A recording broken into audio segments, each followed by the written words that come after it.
abatutsi avango n'abatutsi b'abakongomani koko baze dufatanye twirukankane karo gasambo n'ububandi bwako ariko urakinira umuntu wiba nahaga umuntu urya nabyibuhe uzingo yabyibuhe ariko nk'amaraso ganzira karengane n'abantu iziminja z'abana z'abapasitoro z'abantu batazi icyo baziruzi bukagira umubiri ngo n'abantu batari bazi kumena amaraso Kagame n'abambari be bataragera ku butaka bwa Kongo nabo Kongo yamenye kumena amaraso ngo bisobanuye iki ubwo na nino saha muri Kongo haracyarimo babantu bumva yuko kumva urukiko rurabarindiye kandi nawe guhera kuri Suriyete na guhera kuri Sheni Kamanda kuzamuka bagomba kuzaca kuri tribunal ubwo ari nama twagombye kubagira nko kubimfashijemo nawe n'ikizo uravuze ngo n'umututsi urangiye no muri mwino territoire ya Masisi aravuga ngo wanga abatutsi ba mbere ngo ni Inyasi ariko nkunze ko muzi ikiganiro cya mbere n'umututsi kuvuga rero ariko buriya hari akandi kantu ushaka kubaza mbone kukubwira n'akandi reka mbanze mvuge tuno tubiri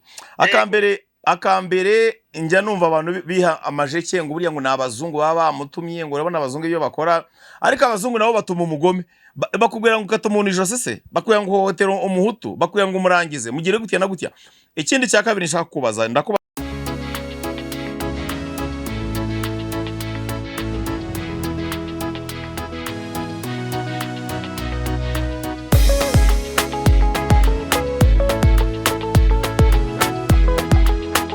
bakunzi ba Sergeant Robert Truth cyangwa Sergeant Robert ukuri cyangwa Sergeant Robert ukweli amazima hanyuma ndabasubije mwese bitewe naho muherereye igitondo cyiza umugoroba mwiza amanywa meza uyu munsi nagungira ngo ikiganiro nyiharire dufite gahunda y'ibiganiro bitandukanye butugiye kunyarukira Masisi naho tugenda tuganira tubaza abajenerali cyangwa abayobozi b'iziriya ngabo zitandukanye ubu tugiye kureba ko twabona uyu muyobozi umwe generali witwa ngo ni Ignace akaba ashobora guhaza kutuganiza muri wazawaza bano barwanye bakasa mutwe bazengereje RDF ndagira ngo tumuhamagare turebe ko wenda telefoni ye yaba iriho direct twaba twavugana nawe tugira amahirwe kumubona either nataboneka abona kundi tutasubiri mara moja ndabona ikiyemo haro komanda mo general habari salama ndugu yangu ubona natuvugana ori live isi yose rimara kumva ku muyoboro wa Sergeant Robert Truth niho tunyuzije kugira ngo tubashe kuba twaganira namwe uyu munsi turaganira twerekeze ko aho ngaho Kivu muherere ngira ngo niho muri Kivu muragana he turi muri Noro Kivu mu sheferi ya Bashari mu territoire ya Masisi najya ngo banze usuhuze rero abakunzi ba Sergeant Robert Truth kugira ngo wenda ubone nabibwire tubone kwinjira mu kiganiro turagana iminota mike cyane turagira ngo duhe umwanya w'iminota itarenze 10 tuganiwe utubazo duke ugenda udusubiza wenda kugira ngo shire umucyo kuri ibi ngibi bikurikira wakwibwira abantu ku mazina banyita Sauri Dunia ndi mubanzi ariko amazina bazi ni General Inyasi ukora mu mutwa wa Wazalendo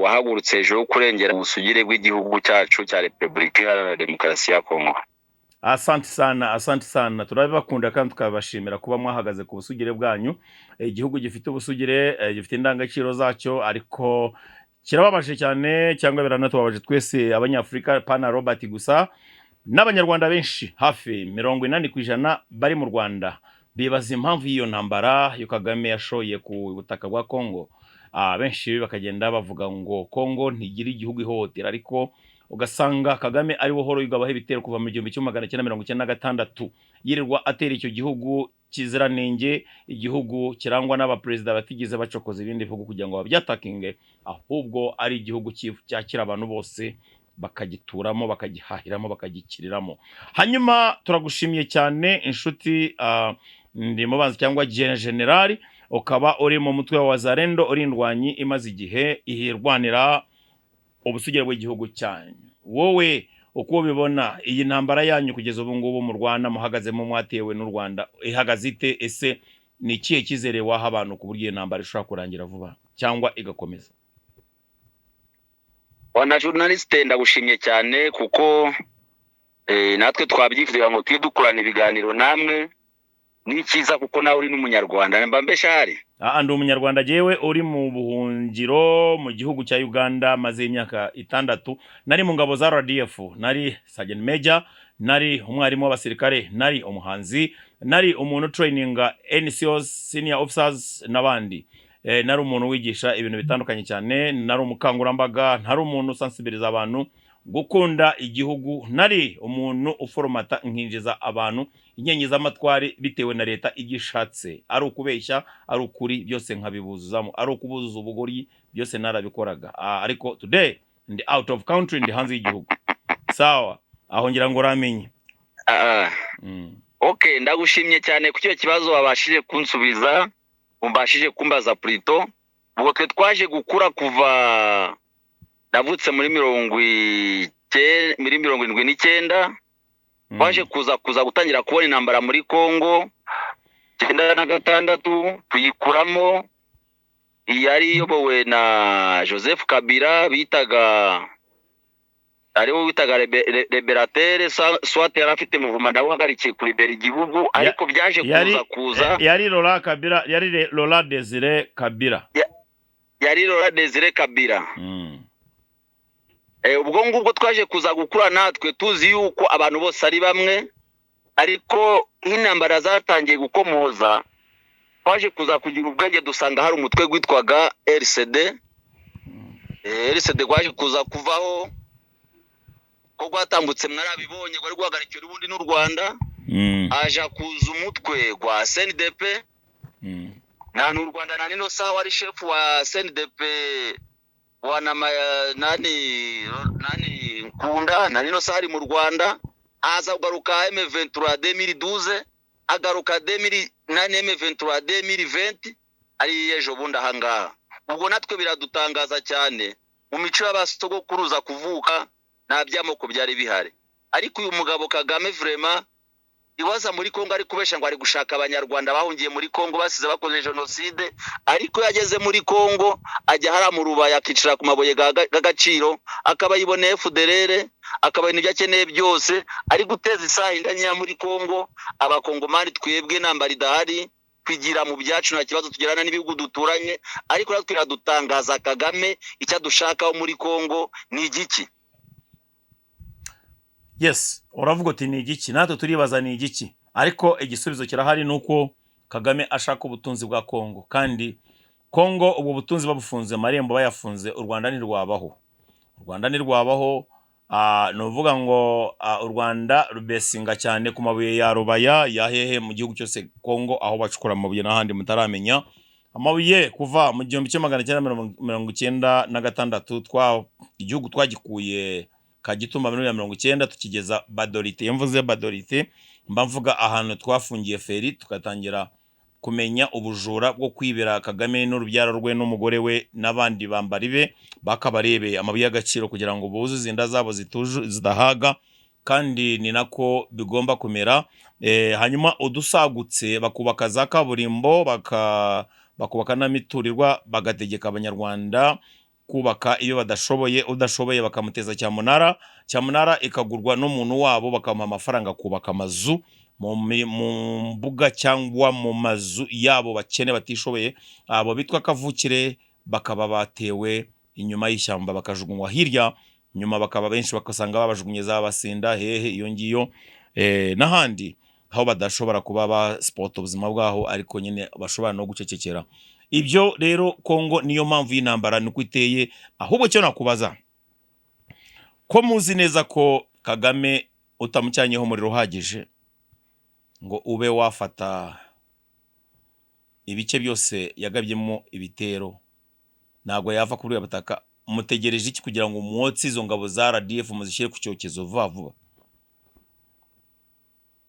Urabona wambwiye kuko wabaye umusirikare igihe kirekire, kuko warigishije uzi bya gisirikare n'imipangiro. Burya rero twaje kuzahura n'ibibazo, twarwanaga n'umwanzi wo hanze, hari n'undi uri ndani yacu.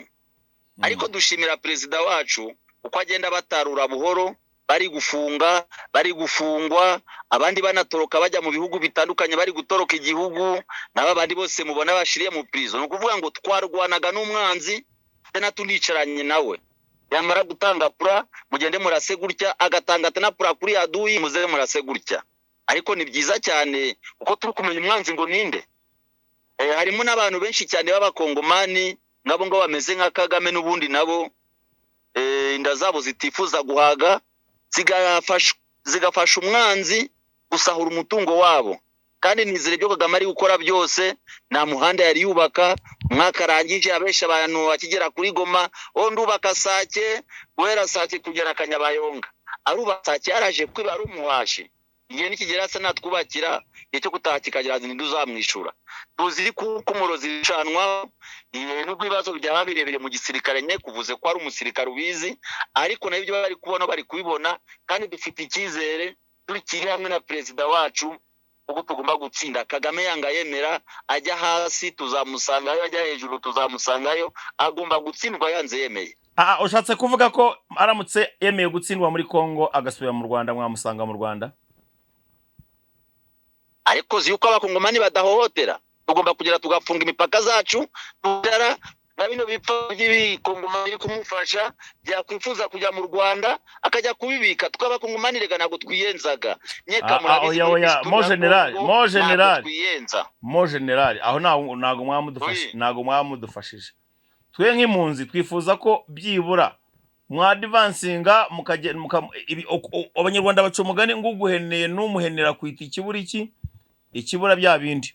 No kuvuga ngo namwe mukwiriye igihe cyo kumuhenera ni iki ngiki, mwamukubita mwakwita zangabo ze zose mukamurenza umupaka akagera za Rubavu Gisenyi, akagenda akajya za Rubavu akamina akarenga Rubavu akajya nuza hiriya Ruhashi Ruhengeri Musanze, mukurikirana mpaka mukamugeza ahantu hitwa kwa nuza nihe kwa nde hariya kwa Nyirangarama, mukarenga mukajya Shyorongi, mukambuka mpaka Nyabarongo, mukinjira muri Kigali, mukashushu bikayira mpaka Kayonza, mpaka Rusumo na kose n'Akagitumba, mugakubita abajinga kabisa bera umuntu igihugu murabafashije ikintu cyitwa East Africa. Jewe niko mbyumva, niko byakagenza, kuko ubushobozi burahari. Ubwo ikigihe n'abana bari hanze b'impunzi babashigikira, mwebwe muri kuki muvuga ngo no kutuma yemera kuva mu gihugu byonyine?